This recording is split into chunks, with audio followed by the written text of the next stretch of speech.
Okay, let's call this work session to order. Monday, April 26th work session. Roll call, please. Clear. Aye. Fasenello. Present. Hager. Larson. Present. Snyder. Here. Shannon. Here. Morris. Okay, start off with the Pledge of Allegiance.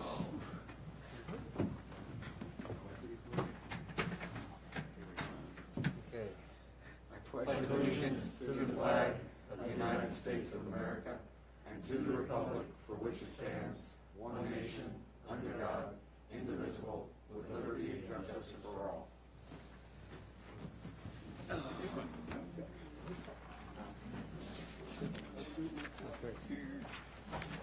The enemy side to go.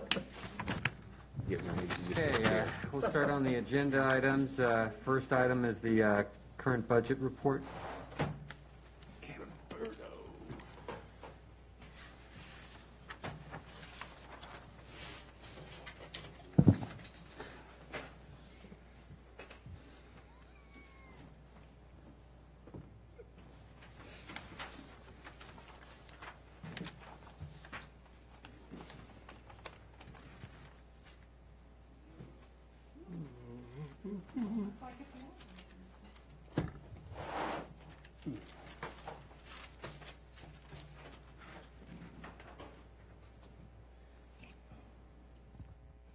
Good evening, Council. First of all, I just want to start off, is there any specific questions on the current budget that was handed out in this packet?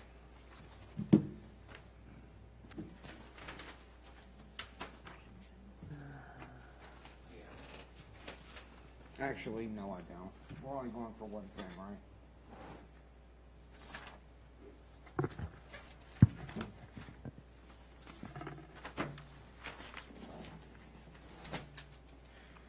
Okay. Everybody focused?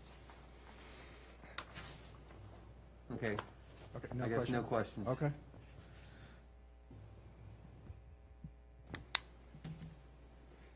Oh, that's a first. I jinx it. Just wait. So any comments that you wanted to make, Roberto, or you done with us? No, from the comment that but next week you'll see a few changes, increase in revenues, expenditures too as well, as there's some things that were done after this budget report was printed. So next Monday, I'll have some stuff to discuss with you guys. Yeah, because like I see only 7 of the 19 meals tax organizations collected. I'm assuming all that'll be fairly more closer up to date next week, right? Correct, and I also am hoping to have a better, pretty close to final number for BPOL, business license. I can tell you as of today, this afternoon, we will hit our mark on what we projected. But just want to, there'll be a lot of information on Monday that I'll be able to prepare for you guys and discuss. We are gonna have to plan for a budget amendment in June, Correct. particularly given the interest income figures. Interest income figures and as well as legal figures as well. So there's a few items there. Yeah. Oh, and part-time for PD as well. I forgot. There's some amendments we're gonna have to do for the part-time for PD, just to make sure that, just moving existing wages, just moving money around to make sure that part-time has enough for the end the rest of the year. Okay. Cool. Everyone good? Okay, then I guess we can move on to the next agenda item, Crossroads Village.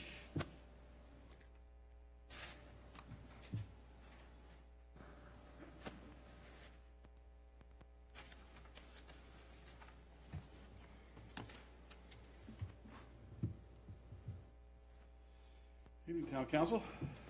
Good evening. Beautiful, beautiful day out there. Going to be even nicer tomorrow, huh?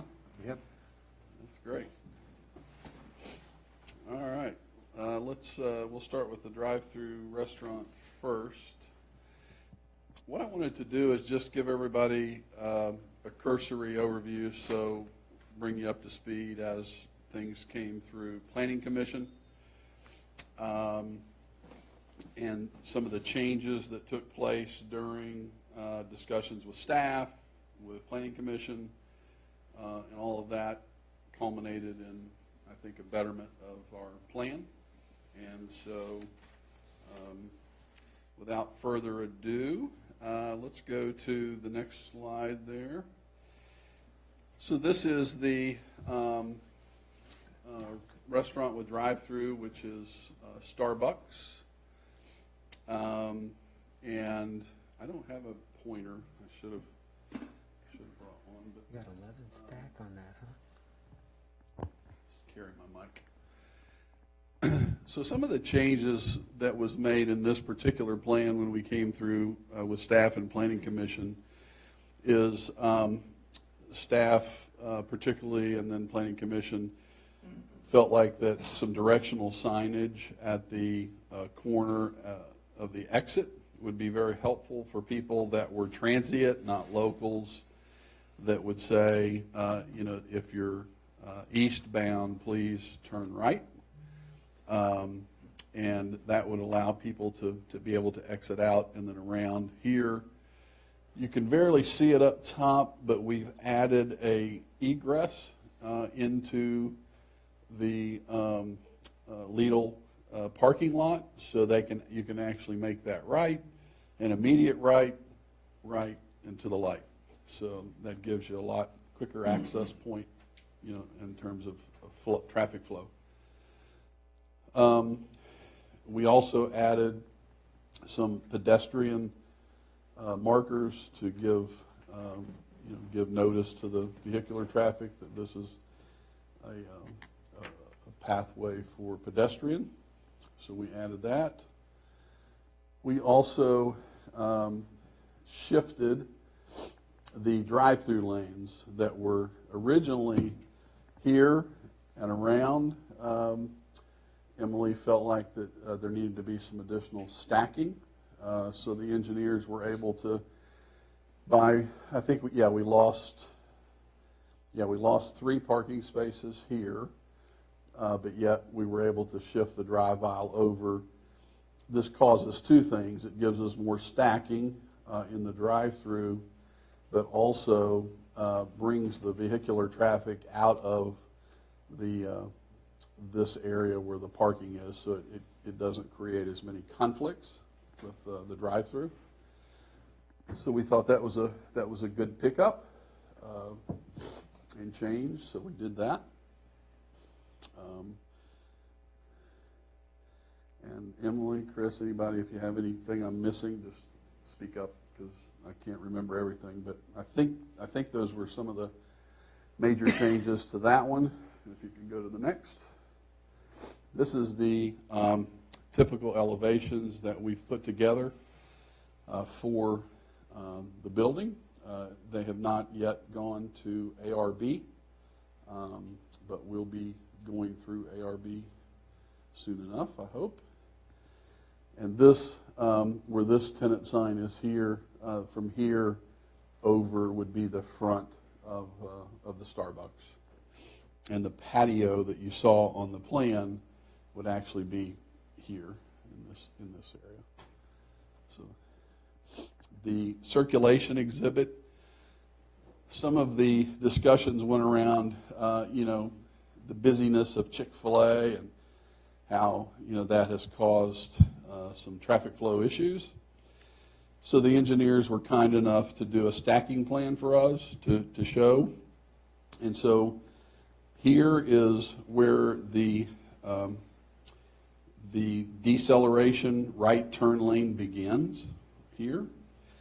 And so what we did is a stacking plan showing the extremity of what could stack without impeding any traffic on Washington Street. So this is 33 vehicular spaces up to the call box. So we can stack 33 vehicles up to the call box and not impede Washington Street's flow through. Then we also looked at kind of overall circulation. So as I mentioned, we could turn right out of here and immediately right, coming out to the traffic signal here. People that want to go westbound and are familiar, they can come straight up, go left, and assuming this access drive aisle is granted by the Chick-fil-A ownership, they can make that left and then come behind and then out and go west. Or, of course, they could come here, over, and up, here, and over. So there's several points of egress that would be available to them coming out of the drive-through. And this just is how it overlays onto the entire site. So you can see here in that exhibit. So traffic on this site was looked at on 7 intersections, starting on Route 15, number 1, all the way through number 7 on Jefferson. So that's what the traffic did when it did its study. These are all the various trip generation reported. Go to the next one.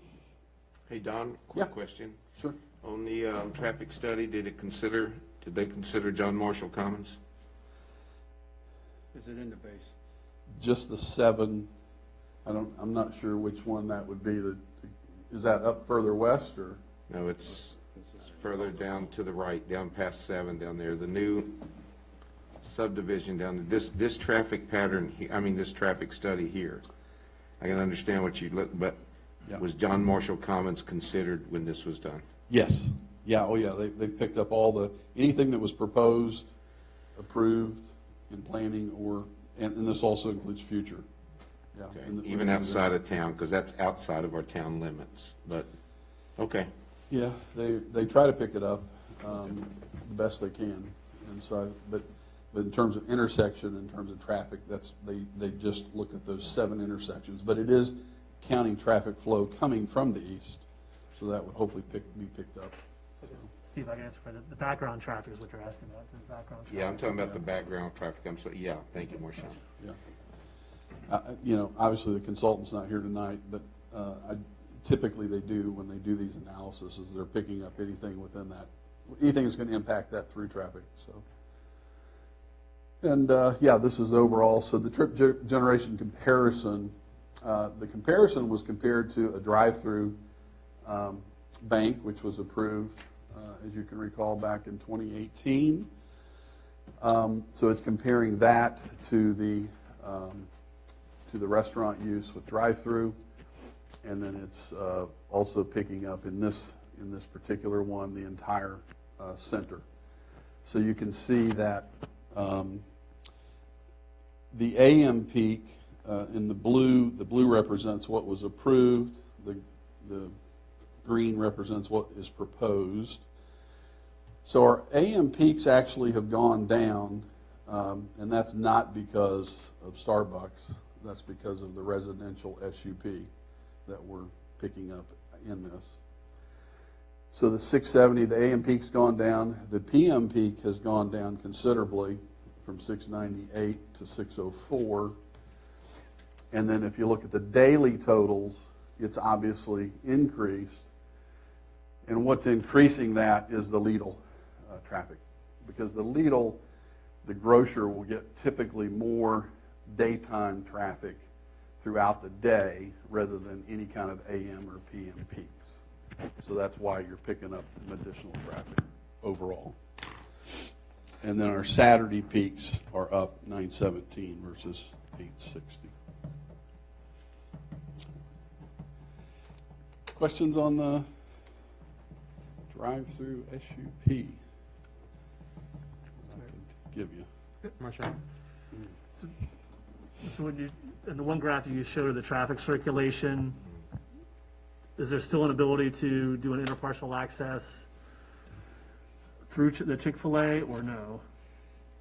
So real-time update is the engineers had a call today with the Corals property management company, and they had a good conversation about the engineering of both the interparcel down here in front as well as the one toward the rear, and they seem to be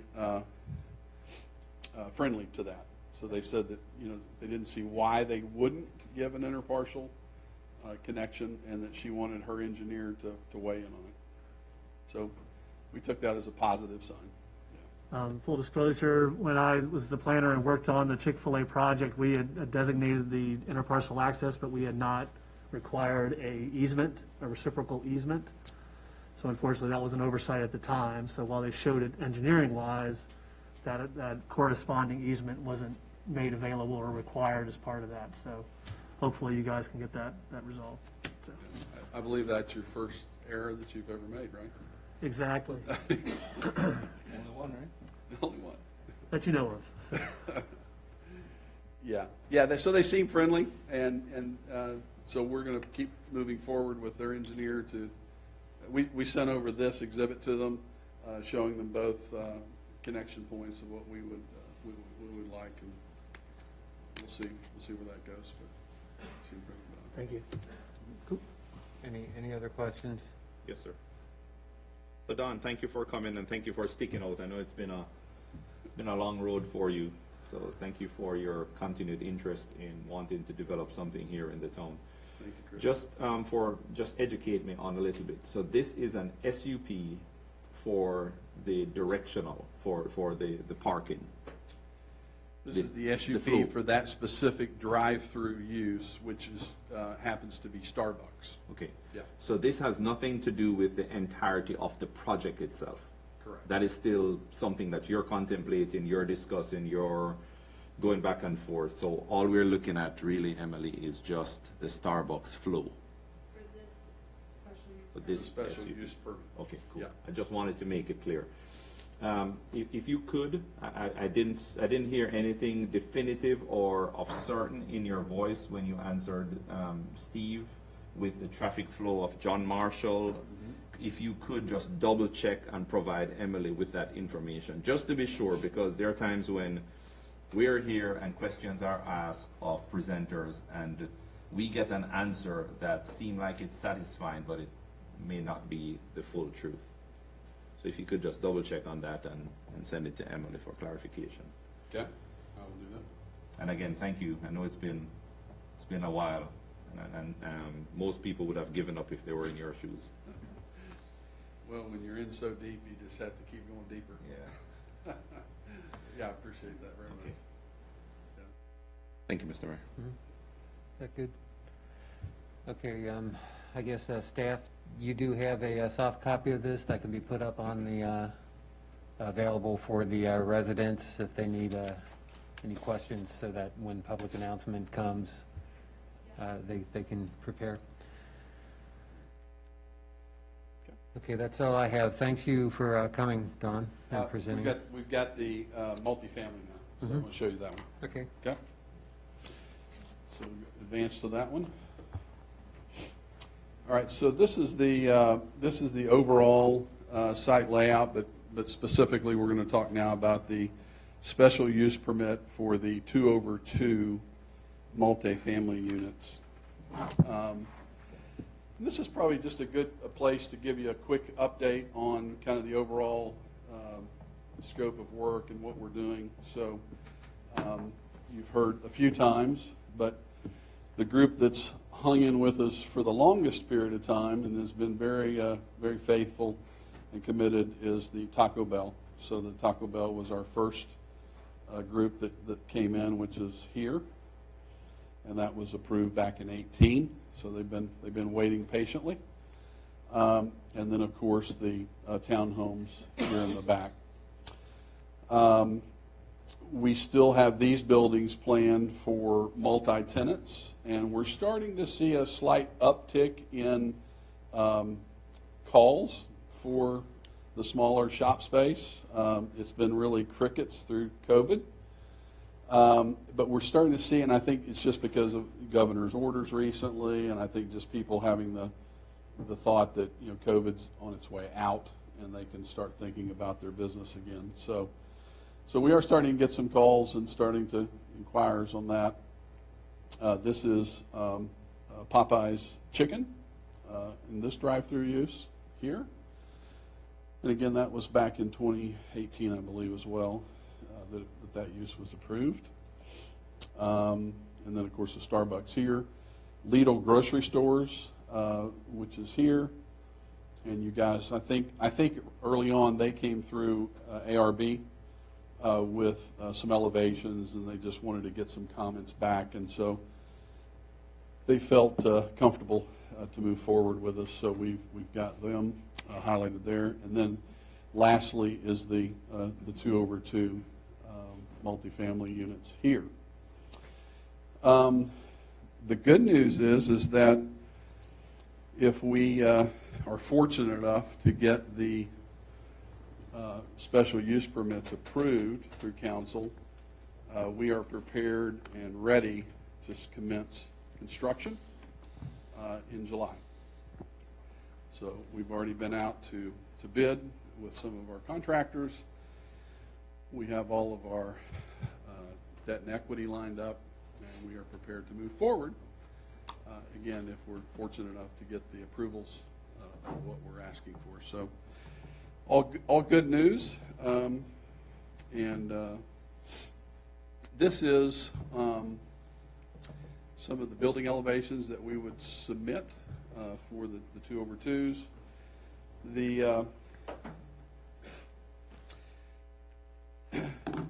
Go back just a moment, Chris, would you? Okay. If you all recall where the 2/2s are currently shown, that was the hotel use and the assisted living and also the daycare. And back in 2018, yep, forgot the mic. Back in 2018, it was our most sincere desire to bring those uses into the town and actually move forward and develop and build the site. But 3 years of time and marketing has shown us that we just could not get assisted living or daycare uses committed. We had several under contract, but when they did their studies, they determined that it just wasn't economically viable. We brought in 2 hotel groups from out of state, one of which was flagged the Hilton. You all probably remember that story. We were very close to signing a deal with them here, and they ultimately ended up across the street. So when that happened, other hotel groups have looked at the market area and again has determined there's just too many, there'd be too much vacancy in the market if they were to build additional hotels. So we've exhausted those, so it was our desire to do that. So this is a good alternative, we believe, that will allow the project to move forward. I'm in no means coming before you all wanting to do a bait and switch. Was never my intent. We tried diligently for, like I said, almost 3 years to bring those uses that we originally thought we could bring, and it just wasn't possible. So, all right, so let's move on to the elevations there. So these are the 2/2 elevations, and these are rear-loaded garages. So this would be the fronts, and then the rear would be the garage areas with the driveways, but this would be the front elevation shown here. Very traditional in design. I think would be in liking to what I think I would like to see in Haymarket. The product type is going to be affordable in its price points, and I think also it's a product that doesn't exist currently in the market in terms of its affordability and design. So let's go over discuss the changes to the plan. So originally, we came in with 78 units was the original plan. We came back to Planning Commission and we took 2 units off, and because they were thinking that it would be good if we had a playground use playground area. So we took 2 units out, and we added a playground area here. Staff talked about parking. Guest parking was problematic, and so we went back to the drawing board. All of these units had no parking aprons here. They were actually just rear-loaded with walkways, and so there wasn't any parking areas here. And so when we reduced those number of units there, we were able to increase the distances here and to make these like all of the others, which has adequate parking out on the back of their garages, so that you can park 2 cars here and also 2 cars in the garages. So that was a good pickup. The second time we came in to Planning Commission, there was yet more conversation about, well, how are we going to deal with trash pickup, particularly in this dead-end terminus here. And then also I think there was a couple of members of the Planning Commission that said, hey, it'd be really good if we had some green space for like a kickball court, an area where they could, just have open play for some of the older kids. So we went back and yet again took 2 additional units out. We've added a play field in here along with a playground. And then we also brought in 6 guest parking spaces here to create a hammerhead that allows for a trash truck that would come in. They could actually use that for turning around and exiting back out versus not having a dead end where they couldn't come in and be mobile. So that was a good pickup for guest parking and for trash pickup. So most of the work focused on this area here, just to make that better.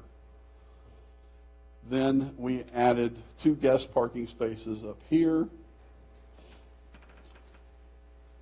and with the aprons, and now we're substantially over parked. So, and I say substantially, I'm sure Emily knows the exact number, but we were over parked before, but Emily particularly pointed out that she felt like we were under parked because we didn't have aprons and we didn't have any guest parking. So now we're obviously adequate and much over parked. So. Hey, Don, if I could Yes. ask some question. What side, the play field, what size is that? Yeah, let's see. I did write that down. Let's see. It's let's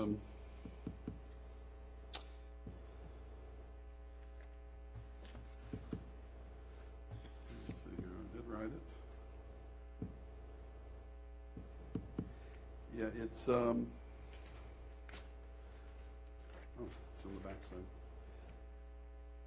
It's approximately 78 by 42.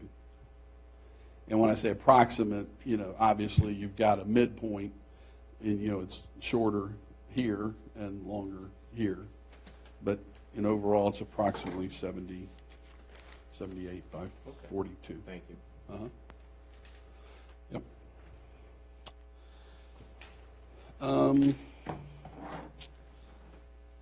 Then there was discussion about having additional egress from the residential in its entirety, but particularly because of the 2/2 SUP. It was appropriate to talk about this. We did not have this in the plan because the actual original curb cut is right here. You can barely make it out. So obviously it wasn't lining up with the layout for the Lidl grocery store. So we didn't have that secondary access point. But again, everybody wanted to see something like that. So in design, they were able to put in a 24-foot wide access road that meanders up and around and then connects back behind Chick-fil-A. Works well. And gives good access to all the uses back there. And again, we're working on getting that approved. One topic of discussion was landscaping and buffers. So along the, and we found this particular image, it's pretty indicative of kind of what I think it would look like. So if you can imagine the sidewalk that runs in front of the 2/2s, so the 2/2s would be sitting back here, and then you would have what we call a berming. So the berming, we can obviously berm anywhere from, depending on the heights, from 3 foot to 12 foot, depending on where we're at on the site. Create a nice berming effect, which berming is the absolute best way for noise mitigation as well as for visual.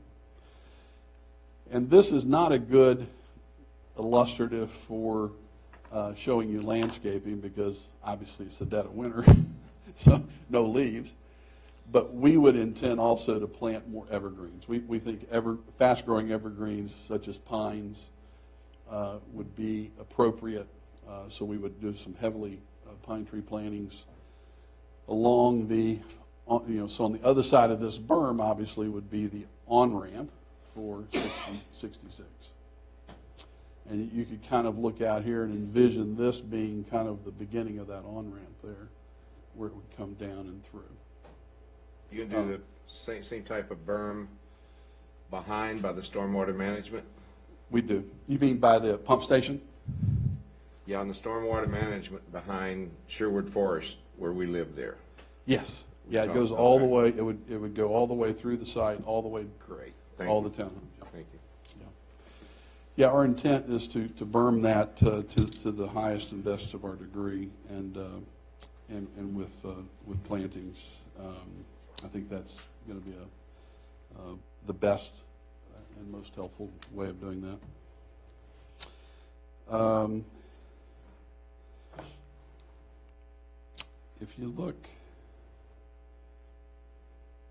go back to the original plan, right there. We took a measurement just to give you all some perspective, because it's really hard on paper, to understand. But we took a measurement from this unit here to the initial point of the on-ramp, just so you can kind of get a point of view or perspective. This is 130 feet. So it's 130 feet from the corner of that unit to the start point of that on-ramp. So it's quite a long distance. Yeah. So I think it'll be very adequate. Right. Let's talk about traffic. So this is the traffic generation tables, trip generation tables on the traffic between the two uses. If you want to look at the detail, you're more than welcome to do that. Flip to the next. And so this again is comparing the hotel daycare versus the multifamily. So the specific AM peak, when you looked at the hotel and the daycare, it was 160 in the AM and 167 in the PM. With the 2/2 units, it drops all the way to 25 in the AM and 33 in the peak PM. And on Saturday, with the approved uses that's in place, it was 97 and dropped to 39. So a substantial reduction in traffic. I don't want to put words in the Planning Commission's mouth, but most of the discussion was around, look, if what we're hearing from the town is we want less traffic, then this is really a use that we should consider. And that's why we got a 4-1 vote through Planning Commission coming in, which obviously was very good. And we appreciated their desire to approve it and move it on to council. So it's because of this, when you look back at the prior plan, that all that trip generation was lower, because any commercial use is going to be much higher in traffic than the residential use. So that's the traffic piece. And let's see. Yep. Let's go to student generation. So this is and I'm not going to bore you with the details, but it's interesting if you haven't seen this already. Can you go back to full slide? So this was a study done in 2019, and this is U.S. up here, and this is Virginia. So we've got Virginia, we've got U.S. And so in Virginia, if you look at the number, they're saying that it's 10.4 children, school-age children, per 100 units. And it's specifically talking about multifamily owned households, owner households. So that's what this is. This is a multifamily owner household. It's not it distinguishes from apartments, because, multifamily, if you throw it in with apartments, the numbers of children are much greater. But you can see the national is showing that product at 10.8. The state of Virginia is showing it 10.4, and those are per 100 households. Go to the next slide.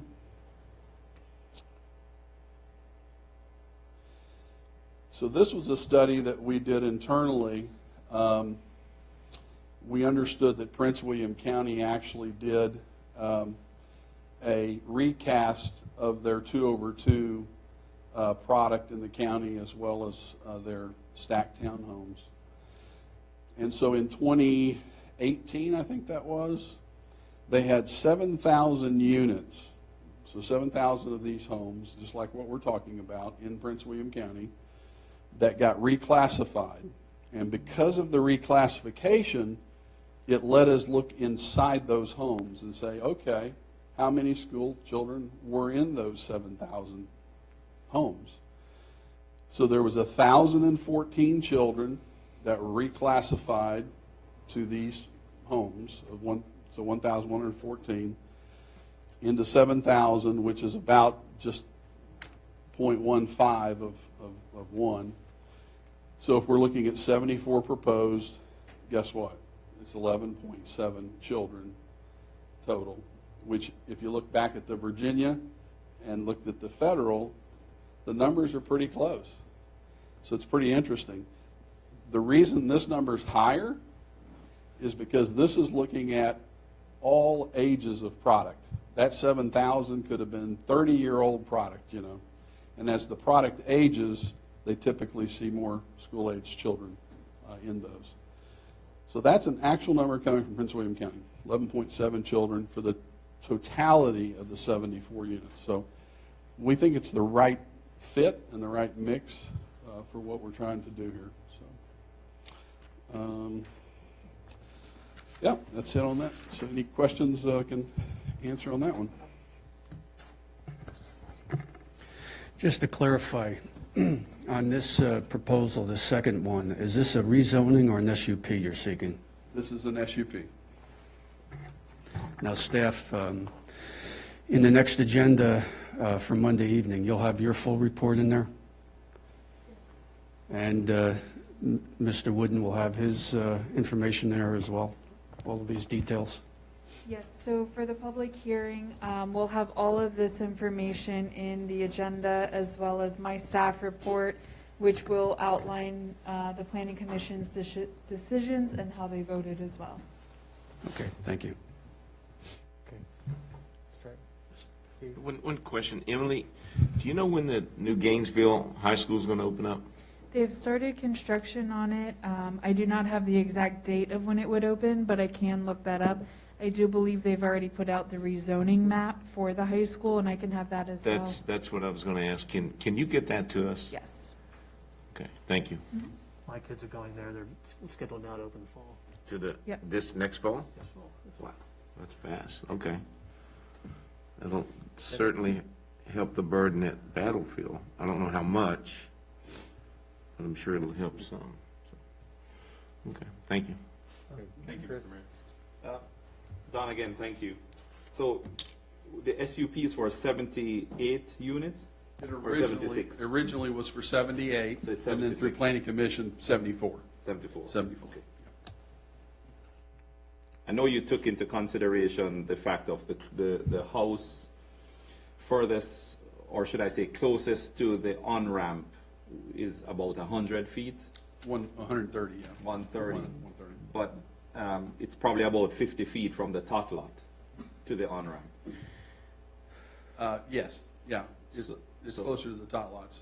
Okay, so we have a playground that is there, that is, I'm just giving you some thoughts of questions and concerns that I have off the bat. In that, just within 50 feet, you have an on-ramp close to the tot lot, and I'm sure you're probably thinking of security and everything like that. Primarily the berming, and at that corner, our property sits proud or high, Okay. so we're above, and then as it goes around, it obviously goes down, so. When was this PC meeting? Planning Commission meeting was on March 15th. March. They held their public hearing at the meeting prior to that, so they held the public hearing in February. I just want to go back and listen to the recording. February and March's meeting, we discussed this application.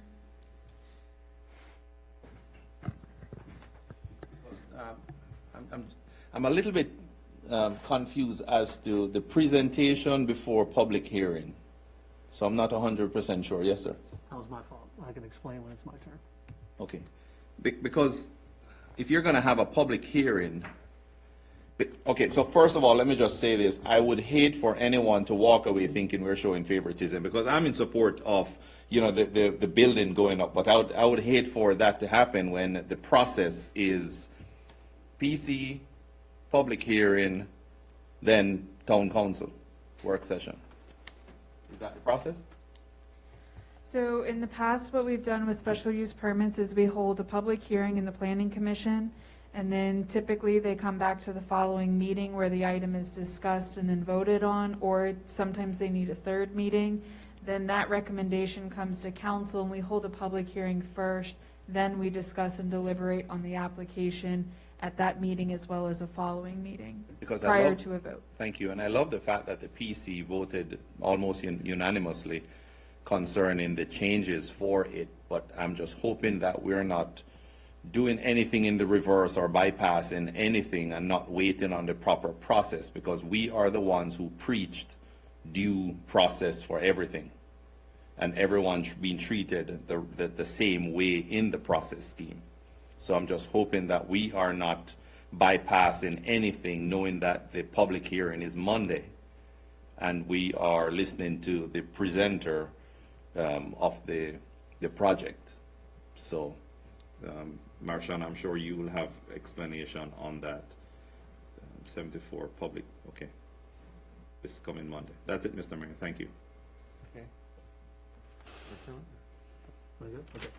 So if you remember at last council meeting, I had suggested or offered that the applicant come and present. They had presented last fall as sort of an update on the project. This is a significant project in the town. It will have a lasting impact, positive or negative, which yet to be seen. I have had success in my career with having such complicated cases briefed ahead of time and allow the opportunity for the decision makers to ask questions.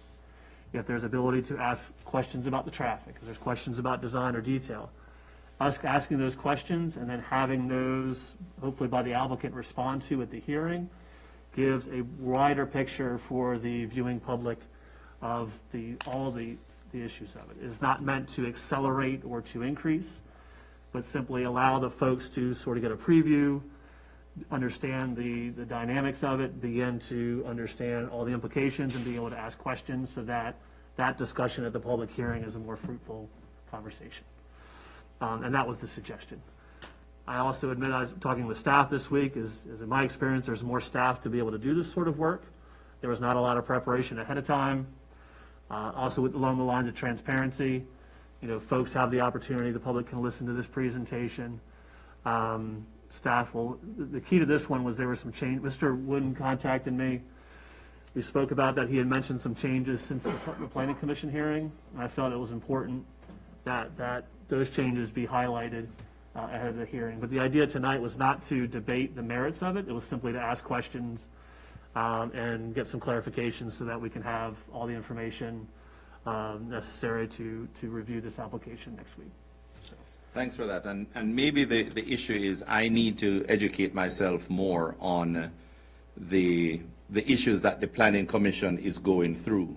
But, and it could be my ignorance, but I should not be coming to a meeting and have the applicant inform me that the Planning Commission approved it 4-1 or 5-1. I don't think that's proper for our government. I don't think in the order of the way things should be, that the applicant should be telling the council who's going to vote on it that the Planning Commission approved it 4-1. I think the council should, whether it be a report from the PC liaison, that we are advised on the processes that the PC has made, the steps that they have taken, the vote that they have. I would love to hear why one person voted no. So that's why I need to educate myself and go back to listen to it, but to have the applicant here before I have the privilege of finding out that information. I just don't want for us to preach one thing on one side, and when we talk about transparency and due processes, because we saw that when we took office in June, and then on the other side it doesn't look that way. So I just want to make sure that we follow the steps that we have challenged the staff to follow. And I think certainly what we can ask is to the report, please make sure the report accounts for the planning, which they're going to do anyway at the Planning Commission. So this was sort of a test and a suggestion. If this is not an approach we want to take in the future, that's fine. I've had success in the past with these things. So I do have a couple of questions real quick. Last fall when this was previewed, there was a question about population generation statistics and how much, or the sort of the build-out analysis for the town. Mr. Wooden, is that part of your material? Is that something you submitted? We submitted that to Planning Commission, but I don't have it on the That's fine. screen. We don't, but it did. if that could be made available online as well with the other materials, and this was a sort of a build-out analysis and population generation. Yeah, I think the town went through that a number of years ago, and so we kind of took that and then we did an analysis and study of the entire town and what remaining parcels there were, what was approved already, what was in construction and so forth. And at full build out, I think you were at approximately 2,500 residents, and I think your cap or your top number you needed to be at was 3,500. So you were 1,000 at full build out. You would be 1,000 residents less than what the top would be. So council, this was the study we had asked Chris Kuhn to submit to us. I believe there's an email you had sent about a month or so ago, or 2 months ago, that cited the state code references for what it means to cross that population threshold. So that was the impetus of those questions. I believe the council had also said at that last briefing that we wanted VDOT and schools to review it before we went to the Planning Commission. Councilman Weir, that did happen. You had that information at the Planning Commission? Which piece? The VDOT and the schools referrals? Yes. That's Okay. all part of my staff report Okay. that'll be presented next week. Okay, thank you. You talked about parking, you talked about noise attenuation, and then right now there are not dollar amounts per unit? Correct. Correct, okay. That's all I have, Mr. Mayor, thank you. Bob? In response to Councilman Morris's question, I was the one no. And Marchant just keyed one of the issues. Unlike the previous approval for the rezoning for the townhouses, there are no monetary proffers because it's not a rezoning, and there are no monetary conditions for the SUP, and I have an issue with that. Giving the additional stress that this will place on various departments, both within the town and within the county. I'm not willing to rely on a build-out schedule at this point in time. We've got a census due at some point in the very near future that's going to give us what our census number is. Given that demographics has changed dramatically in the last couple of years, you got more multi-generational families living in each unit now than you ever did before. The county's finding this out the hard way. I would be more inclined to wait onto that. I've got a variety of issues with this particular application. Feel free to talk to me about it. Give me a call. I'll be more than happy to talk to them or talk to you about it.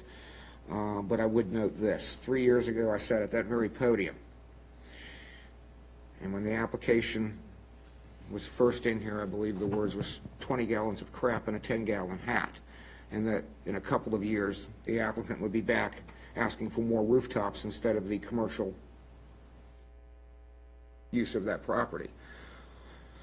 That sector of the town was designed or planned for commercial development to offset the taxes on the residents. It's already been cut by a third. Now you're going to leave less than a third of its original potential for commercial development. You're going to put another 74 units, tax negative units in as opposed to any type of commercial development. So I've got a lot of issues with it. I hear it's being presented as a good alternative. I would suggest it's a bailout alternative. The initial plan didn't work, so now we've got to bail it out. I'm hearing affordable and targeted housing. I'm not seeing that in this market, not at that price point and that square footage. I'll have a lot more to address, a lot more issues that I will address in detail next week. But I think we have to make a determination, you know, given what's going on at both ends of the town, both the east and the west ends in the county, and given what's being proposed here, do we want to maintain the town in the sort of direction it's been going, or do we want to simply turn it into, you know, Route 234 in Manassas or Iron Gate? Because that's where we're heading. And I'm not going to be in favor of that, and I'm not going to support that. So Mayor, let's make sure we don't discuss. Yeah. It's just, if we have questions for the applicant, that's what this time is Yeah, for right now. Mr. Mayor, could we revisit the numbers that, for this? So the Crossroad project is 2,500? So I can send these PowerPoints to all No, accounts. but it's not on this, is it? That's a separate report that's The prepared that population Emily will make build-out. available. There's a different report that'll be available for the public and the council this week. Should that answer the question? Does that? Councilman Morris, that was a report stating that with this project going in and the proposed uses, that our town number as a whole for residential, for residents would not exceed, and he's stating it wouldn't exceed more than 2,500, keeping us 1,000 below the 3,500 threshold. And one of the things that staff is waiting for is the census data, which we should have soon, so that we can do our own study of that. That was that number. But I think I'm sorry, Mr. Mayor. For all development going forward and as part of the comp plan, we're going to need to be sensitive to that number, that threshold, because it changes our fiscal responsibilities pretty greatly. Understood. And that was the, That is kind of where I was going. Mr. Mayor, I forgot, Councilman Weir, you had asked me to run student generation numbers based on the county statistics. I will have that available for next week. That's the student generation Loudoun County uses. I'll have that available. Just so everybody's aware, the reason I asked Marshawn to do that is that by state code, we're not allowed to use state averages and national averages. In fact, we're not even allowed to use county averages. We have to use locality-based averages on that type of unit and the impacted area. And that's a function of the profit law changes 5 years ago now. Is it that long ago? That the development industry brought upon themselves, so, you know, we simply have to comport with it. Okay, thanks, Mr. Okay. Anybody else have any more questions for Just information? one last comment. I'm really sorry that the hotel didn't work out back there. It was such, for me, it was such a perfect site. You know, just to have it tucked back there and the advertisement on 66 and, man. Design, Yep, blueprinted up, yeah. it was ready. Yeah, I'm sorry too. Okay. Well, I think that's it. Thank you, Don. Thank you all so much. Have a good evening.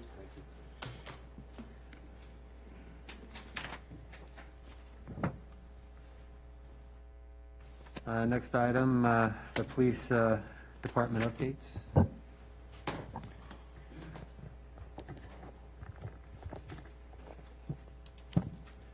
Good evening, Council.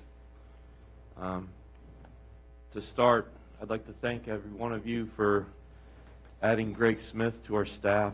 He has been a very big help to me and to the department. I'd also need to thank the rest of my staff for coming together and working through this challenging time. I'd like to identify them, every one of them. Officer Anderson is one of our part-time officers. He's actually working 78 hours every 2 weeks. His dedication to the town is incredible. Officer Burgoon, who's one of our full-time staff, he comes in multiple times early to cover the town and never hesitates to fill in when needed. Officer Gregory, another of our part-timers, understands our temporary situation, and even though he's full-time at another department and has recently been promoted, he is coming in as much as he possibly can and was actually working yesterday and even went on a foot patrol at the farmer's market. Then there's Lonnie Milstead, who's our volunteer fleet service personnel, and he was instrumental in helping me complete the uniform inventory and has been an asset managing the fleet of vehicles and keeping them operational during this time of inactivity. To start off, I know I've sat there and recognized all the staff. I know one of the questions that all of you have is where we're at pertaining to the candidates. Currently, we have 5 candidates that we'll be interviewing this week. Pending the outcome of those interviews, we'll then go on to the background investigations, and then depending on that situation and how that comes out, we'll be going forward with conditional offers as well. Is there any questions pertaining to that right now? I just had one. That's awesome. 5 candidates. How many are you hiring out of that? You have 3 vacant positions, correct? We have 3 vacant. Minus the chief, but you have 3 vacant positions. You Yes, shouldn't sir. hire all 3. If you got 3 qualified candidates.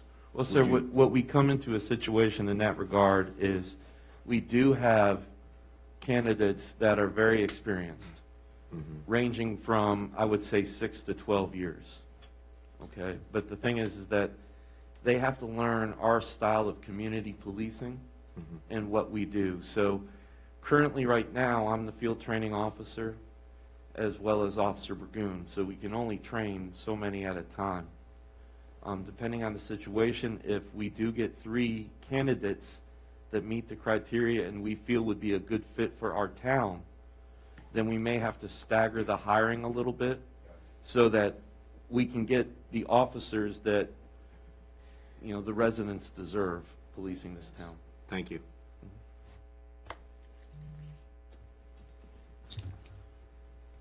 Is there any other questions pertaining to the candidates? Okay. Some of the accomplishments that we have done so far is we have upgraded the security system for the building to include the police department, and we have added a couple doors here on the town hall side to that. We're still experiencing, the doors themselves work with the key codes that we have. Later this week, I'll be able to be completely trained in the system, and we're looking to have it up and running completely at the end, by the end of the week. We've used multiple different terms for this, so I'm going to, considering that we're live, I'm going to use the most basic terms. I've received 2 of the computers for the cars that we use on a patrol situation. I've received 2 of those, brand new, and I'm going to be running them to Prince William for the programming in the next week or 2 to get them up and operational. I've met with Emily, and we've gone over some of the town events as well as the events that we'd like to hold for the police department, like National Night Out, which is August 3rd, and we're looking at having a breast cancer 5K again this year on October 2nd. And then Chris could probably get into more detail. We're looking at a Flag Day event as well, with a organization coming in to do a walk that's going to be 2.2 miles for the 22 service or veterans that commit suicide, unfortunately. I'm also looking at getting a bike radio started. I've made contact with Haymarket Baptist Church. They're excited about the possibility. Will let us use their parking lot. And I've reached out to Prince William County's bike unit, and some of those guys will help us as well. I do have other plans for that event, and I'm hoping to have that all kind of cemented in the next week or two, and then hopefully we'll be able to get it out on social media so we can have a lot of people attend. I know that many of you have looked at the current events that are going on. I just want to let you know that I see that as well. So I am looking into training for all the team that we have for de-escalation, as well as training in high-stress scenarios. So those are some of the trainings that we're looking at trying to get moving forward. And of course, I've been asked before regarding our inventory and equipment. The uniform inventory has been done. Nothing negative towards previous administration, but the tailor that we were using, when they would hem the inseam, didn't really give us any room to work with. So we're pretty much going to have to order new pants, new clothing, etc. for each officer coming on. So with that in mind, I did meet with a uniform supplier and have established an account for wholesale prices. And I'm still gathering the exact price to outfit an officer, but it looks like it'll be pretty reasonable. Is there any questions pertaining to any of that? Yes, sir. I had a question from a citizen that just happens to live on Kiwi Place. Yes. About self-defense classes. Are we going to have any more of those? Those are popular, as you know. So I think they're popular because of the main instructor. Oh, please. Stay on target. Stay on target. Okay. I'm sorry. I do want to get those going again. Jake, but I mean, answering that, could you talk about how many classes you had during 2019, and how many students you had each class? Basically, the class would generally go with, it depends on the amount of officers. It was my idea to reach out and use this program to kind of make it so that all the officers are approachable by everyone out there in the public. So I'd like to have the whole group working that night. So what we would end up doing is 5 to 6, you'd have me as the main instructor and then the other officers as co-instructors or assistant instructors. And we would generally have 40-ish or so women in each class. And we would pack the class within 3 or 4 days that it was being made available. We partnered with Next Level Fitness because of the space that they had, and it was a really great event. That it was just a lot of fun and a way for us to reach out to the community. I would love to be able to do that again. Again, with our staffing right now, I could probably teach maybe 15 women at one time, or if we can wait, I would say 5 to 6, maybe 8 weeks. We could probably get some dates scheduled with Next Level and try to pack the room again. I will pass that on. Okay. So thank you, because that is a great event. It's a lot of fun. And I mean, heard nothing but positive about that, so.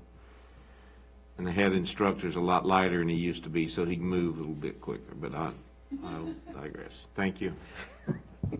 Thank you. Just if you could tentatively also pencil in the June 11th is the last day of class. That is typically the Long Street Commons end of year water balloon Yes, definitely. event. Am I invited this year? What's that? Are you going to be in town? You're usually the world traveler around that time. You didn't invite me last year. If there's capacity, that the kids really get a kick out of being able to interact with the officers. If there's capacity, if you could please think about that. It's on the 11th. It'll probably be around 11 o'clock in the morning. No problem at all. That was a whole lot of fun, and I'll make sure we're there. Just don't get in front of Councilman Morris. No problem. I'll run when I see him. Okay. I don't throw that hard. Is there any other questions pertaining to the police department at this time? Just a comment, if I may. Go ahead. Are you going to be here next week at our next meeting? Yes, sir. Because that was a great report. I think that was outstanding, and I'm very encouraged by your report. And No, I think it was excellent, and I think it's good if everybody hears that. I'm very, very encouraged by what I've heard this evening. And I just wanted to share that I heard from a former officer who used to be in town, and he let me know that he's been in contact with you and that he's very encouraged himself by your leadership. And I just wanted you to know that publicly. So keep up the good work. And Chris, thank you for taking leadership on this, as well as with Greg, former Captain Smith. Mm-hmm. He was here in town before, and I could see it's paying off. So thank you very much. Thank you, sir. Any more questions? Thank you, Officer Davis. Thank you. Sergeant. Oh, Sergeant, you're buying sorry. us drinks. Oof. Oh, guess who's buying drinks? I'm the drink buyer. I'll take a Diet Coke.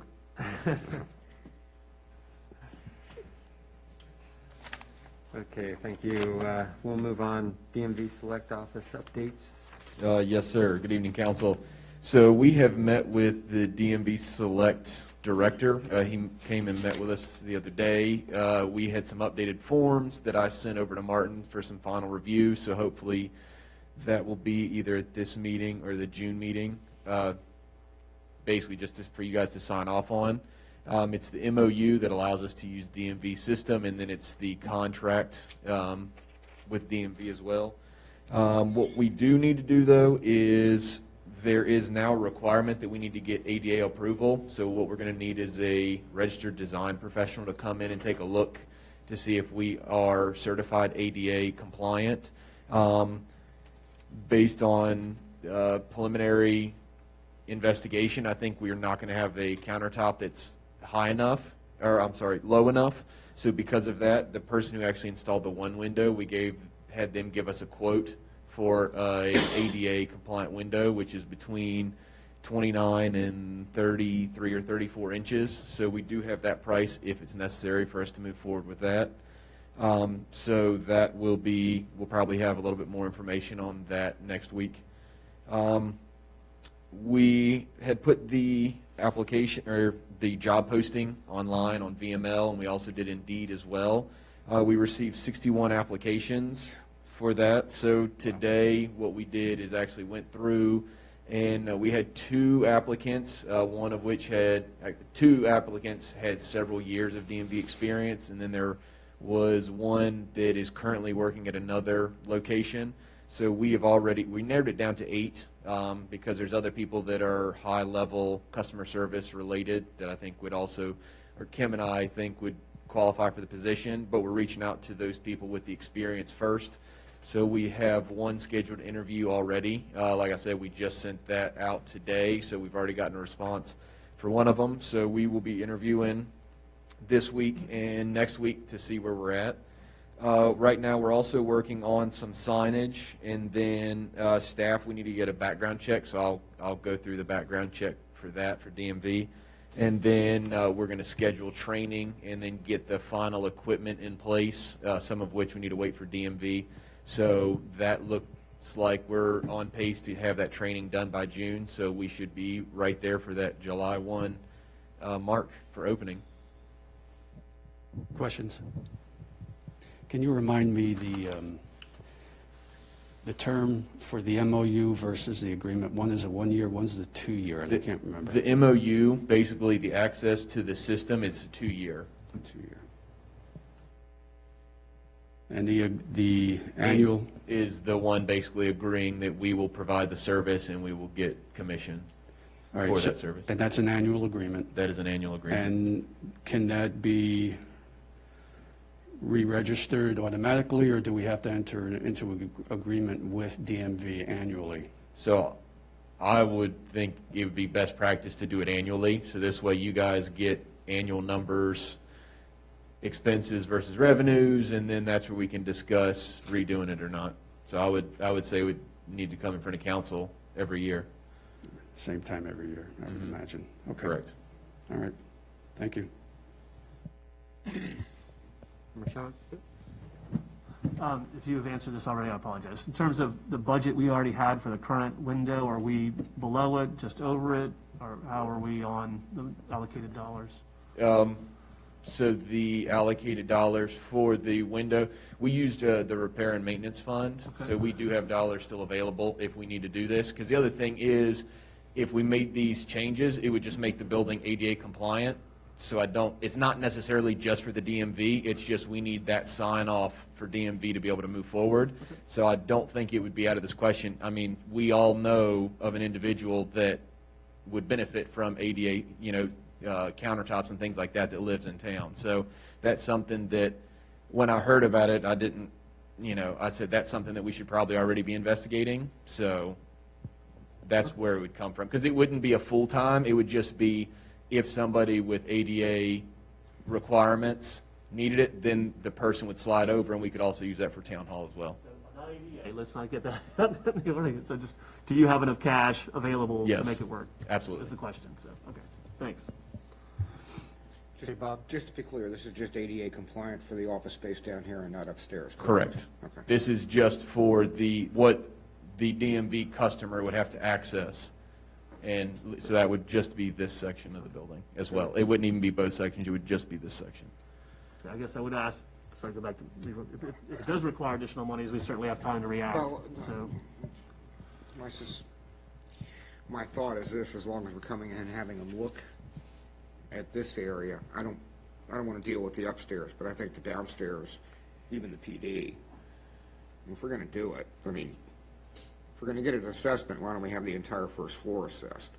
And just use the CIP, CIP dollars, I guess, just add it as a CIP I item? think we can do that out of CIP dollars, we can do it out of maintenance and maintenance budget. I think we've got enough still in there. Okay. Yeah, I mean. We should still have enough. Yeah, the window would definitely be for multi-use so that it handles the town services too. You got it? Yes, I just had one question. Was that plan not ran through by ADA? The previous window? Yeah, right now, we have to pay to go back and redo. Was that not ran by our per ADA? It's a new requirement. There are two windows. Right. So you stand with that one, it's just the next one we're gonna, so it's not, got it. Always the plan. It was always the plan, we just did not go ahead with both of them at the same time. When we first started these talks, the ADA requirement was not, or the ADA statute wasn't a requirement for DMV. It was, as long as you could accommodate it in some way, which we felt we would be able to do, whether that was staff filling out the forms or something for that individual. But now it's a ADA requirement before you can even start the process. So that's what has changed from the time we first started talking about this to today, is they've had some changes that now require ADA compliance, so. Thanks. What I love about it is, if DMV goes away in the next 2 years, whatever we're doing here in improvement is adding to our town office. So we're not doing anything here for DMV Select. Everything that we're adding here is for the benefit of the town and its residents.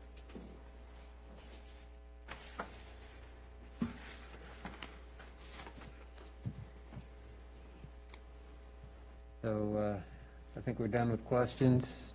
Is that all you had to report, Chris?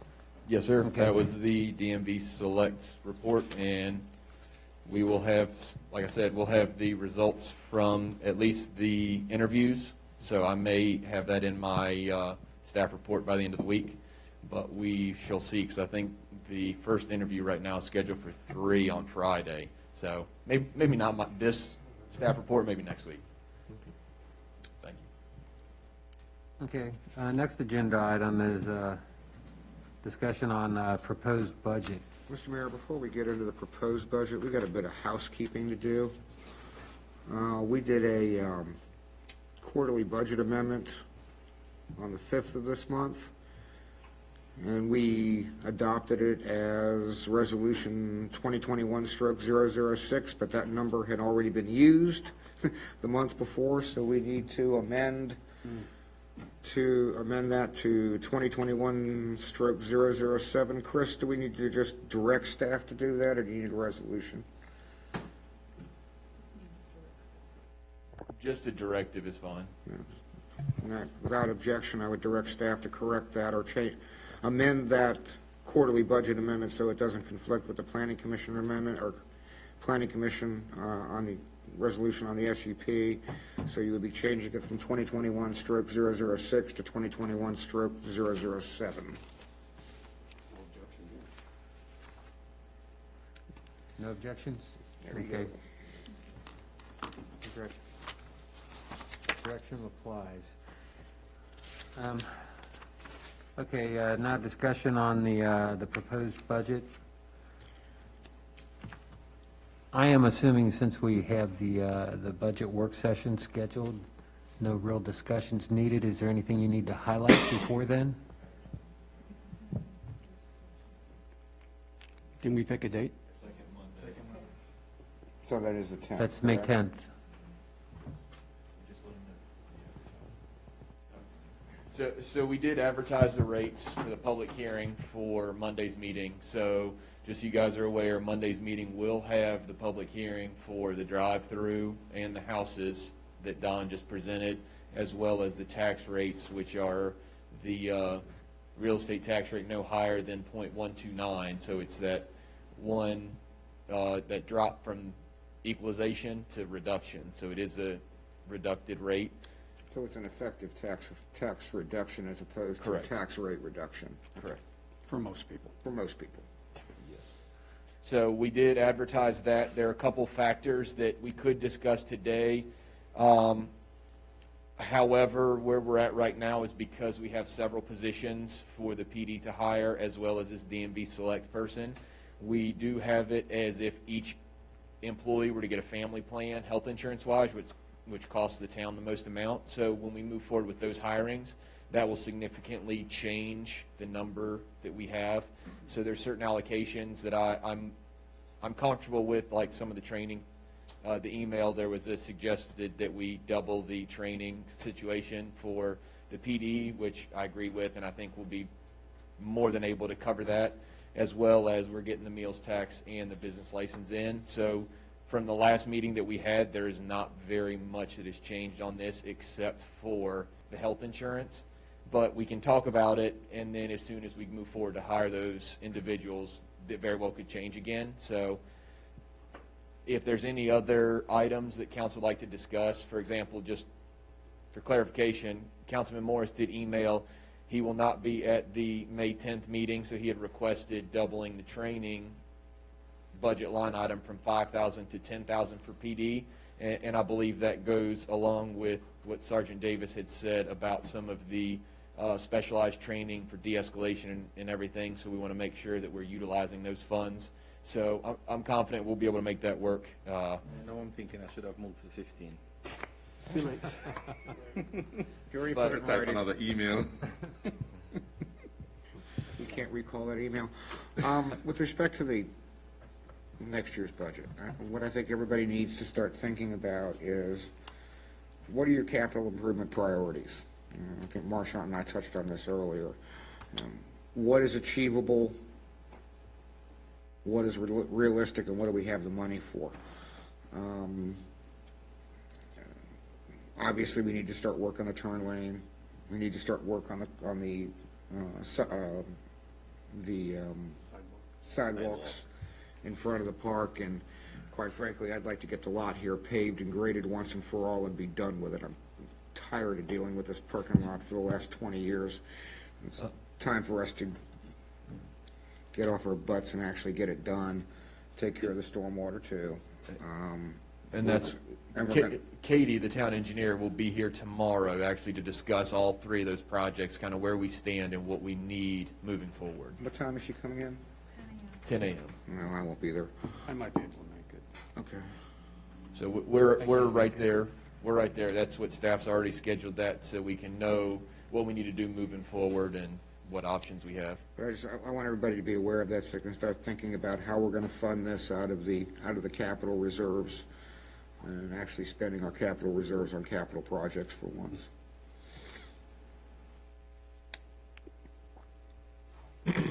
So, Councilman Weir, on that note, the CIP, is that, because the ARB looked at that, it had just one line item to add about the historic district signage on 66. The revised one, is that coming back to us at the next budget work session? Is that coming back to us CIP's coming next Monday, right? next Monday? Okay, that's good. And then, yes, it'll be there the 10th for discussion as well. Okay. So the ARB did have a good discussion about it. Emily did a great job of previewing the scope of those improvements. The challenge I see is those ticket items are not going to take longer. If there's, some low-hanging fruit, some smaller projects that we can have an immediate impact, let's maybe divide it up like that. Something to think about. The problem is there are so many steps to some of these projects. We've got to do the engineering first for the sidewalks. I mean, Yep. yeah, Well, step by step. we've already talked about Porta Johns at the park. I mean, that's what I'm talking about, low-hanging fruit. So I've gotten some feedback on some grills and some lighting and some other types of things. We can talk about that later. We did talk about where the line item, there might be dollar amounts to put windows and doors, the correct windows and doors on the outbuilding to the Utterback House. So I'd like to know where we may have some, if there's a consensus of the council to do that, where we might pull money from that. And then, It would be from repair and maintenance. Repair and maintenance, Is where it okay. would come from. It would just be the cost and if council's willing to do it. okay. What house is it? Is that So again? the Utterback House out back, it's boarded up. One side's boarded up. The idea wouldn't necessarily to bring it.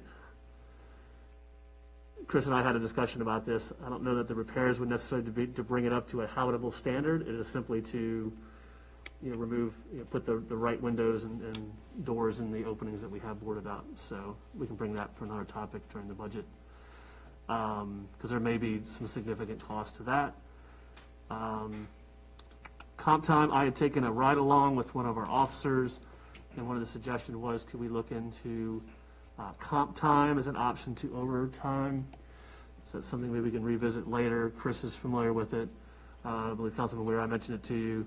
You don't have to debate the merits tonight, but that was one request. I talked to Sergeant, I want to call him Sergeant Davis about, so that was some feedback I got. It was a good ride along. I encourage everyone to do that as you're able. But that was some feedback I got if we would take a look at. So discussion for another day, but just a heads up about that. And then Chris, the take-home policy, we have it in the budget. When were you thinking about bringing back Councilman Morris? When were you thinking about bringing back the take-home policy? Next work session. I've Next already work instructed Jake and Greg. It's part of it. It is a part of the interviewing process that Okay. we have the money in the budget for it, Okay. but we haven't formally discussed it to approve it. Okay. Some of the feedback I got on the hybrid plan was that it does exercise the vehicles, gets them out, gets them running around on the highway, and that has some long-term maintenance benefits to having that, at least a minimum of the hybrid plan, so something to think about. Thanks.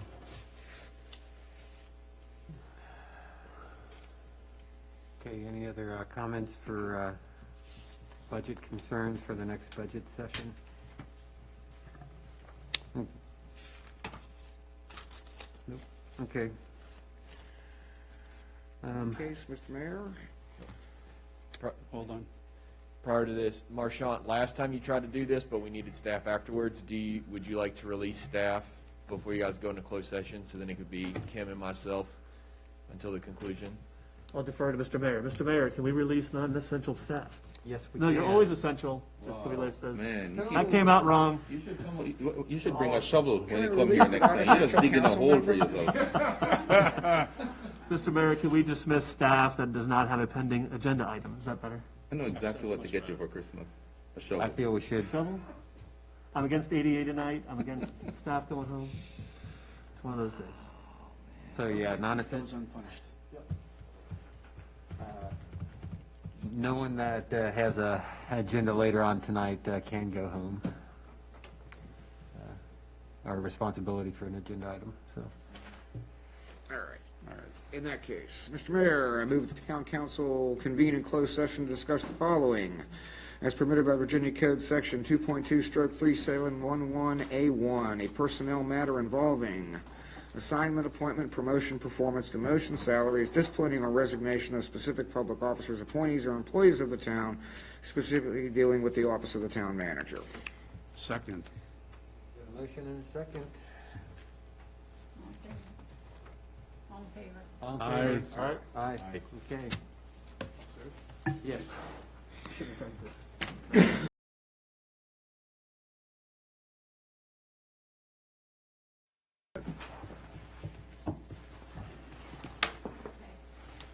Okay, we are back. Mr. Mayor, I move the council certify that in the closed session just concluded, nothing was discussed except the matter or matters specifically identified in the motion to convene in closed session and lawfully permitted to be discussed in a closed session under the provisions of the Virginia Freedom of Information Act as cited in that motion. Second. Okay, you got a motion and second. Let's go vote to attest. Clear, Aye. Casanello, Yes. Larson, Yes. Schneider, Yes. Shannon, Yes. Morris. Yes. Move to adjourn. Second. And a second, all in favor? Aye. Good night. There we go. Wonderful. Thanks, Bob. God, one of these days we'll finish this